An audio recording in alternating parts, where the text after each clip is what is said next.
Telangana assembly నుండి మాజీ మంత్రి జగదీశ్వర్ రెడ్డిని సస్పెండ్ చేయడాన్ని నిరసిస్తూ బీఆర్ఎస్ వర్కింగ్ ప్రెసిడెంట్ కేటీఆర్ ఆదేశాలతో గులాబీ నేతలు ఆందోళనకు దిగారు. హైదరాబాద్ నల్లగొండ క్రాస్ రోడ్ వద్ద బీఆర్ఎస్ నాయకులు పగిళ్ల నర్సింగ్ ఆధ్వర్యంలో సీఎం రేవంత్ రెడ్డి దిష్టిబొమ్మను దహనం చేశారు. మన జగదీశ్వర్ రెడ్డి గారి మీద సస్పెన్షన్ ఆర్డర్ మన స్పీకర్ గారు పెట్టినందుకు దాని గురించి ఈ నిరసన వ్యక్తం చేస్తున్నాం. ఇక్కడ మన మలక్పేట్ కాన్స్టిట్యున్సీలో కేటీఆర్ పిలుపు మేరకు మేమందరము మలక్పేట్ కాన్స్టిట్యున్సీలో సీఎం దిష్టి బొమ్మ తగలబెట్టడం జరిగింది. కాబట్టి సీఎం గారు మీరు సస్పెన్షన్ల మీద ఫోకస్ పెట్టే బదులు పబ్లిక్ 420 గ్యారంటీల మీద ఫోకస్ పెడితే చాలా బాగుంటది. ఆ 420 మీద మీరు గ్యారంటీల మీద ఫోకస్ పెడుతున్నట్టు లేదు. ఎందుకంటే మీరు 420 కదా, సుట్ కేసులు మోసే దాని మీద, బ్యాగులు మోసే దాని మీద ఎక్కువ మీరు ఫోకస్ చేస్తున్నట్టున్నది. కాబట్టి మీరేదైతే హామీలు ఇస్తున్నారో రైతుల గురించి, ఆ దళితులను కించపరిచినంటే దళితులను కించపరిస్తే తెలంగాణలో ఎంతో మంది, ఆంధ్ర తెలంగాణ దళితులు ఎంతో మందికి కూడా కేసీఆర్ గారు పెద్ద ఎత్తులో ఆయన న్యాయమే చేసిండు. కాబట్టి ఆయన ఎప్పుడు ఏ రోజు దళితులను కించపరచకుండా మాట్లాడాడు. ఈ రోజు మీరు ఏదో బహానా పెట్టుకొని దళితులను కించపరుస్తున్నారని చెప్పడము ఇవన్నీ మీరు మంచిది కాదు.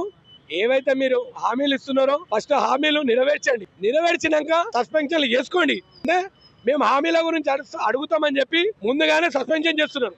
ఇది పద్ధతి కరెక్ట్ కాదు.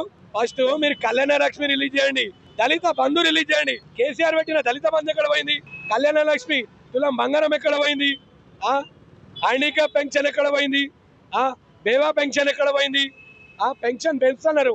మిమ్మల్ని ఏడా గెలవకుండా చెప్పులతో మీ సర్పంచులని, మీ ఎమ్మెల్యేలని, మీ మినిస్టర్లని చెప్పుతో కొట్టినట్టు ఉరికి చిరికించి కొడతారని చెప్పి మేము మనవి చేస్తున్నాము.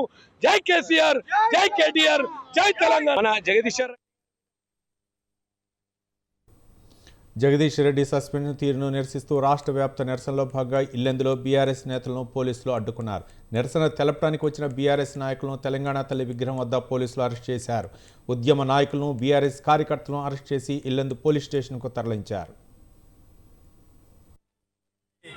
సభ ముగిసేంత వరకు కూడా ఈ సెషన్ మొత్తం కూడా సస్పెండ్ చేయడాన్ని భారత రాష్ట్ర సమితి పూర్తిగా వ్యతిరేకిస్తూ ఉంది, ఖండిస్తూ ఉంది. ప్రజాస్వామ్యంలో తమ గొంతును విలిపించేటటువంటి హక్కును కూడా లేకుండా చేస్తున్నటువంటి కాంగ్రెస్ ప్రభుత్వం మొండి వైఖరిని రాష్ట్ర ప్రజలందరూ కూడా గమనిస్తూ ఉన్నారు. ఏ విధమైనటువంటి అల్లరి చేయకున్నా, గొడవ చేయకున్నా ప్రశ్నించేటటువంటి గొంతులు అసెంబ్లీలో ఉన్నట్టయితే వారికి ఇబ్బంది అనే ఉద్దేశంతో ఈ సెషన్ మొత్తం కూడా భయభ్రాంతులను చేసి ఎవరు కూడా మాట్లాడకుండా ఉంటే వారి యొక్క వాయిస్నే వినిపించి ప్రజలను అసత్యాలతోటి, అబద్ధాలతోటి మరీ మోసం చేయాలనేటువంటి ప్రయత్నమే తప్ప ఇది ప్రజాస్వామ్యంలో క్షమించాలనేటువంటి విషయం. దానికి నిరసనగా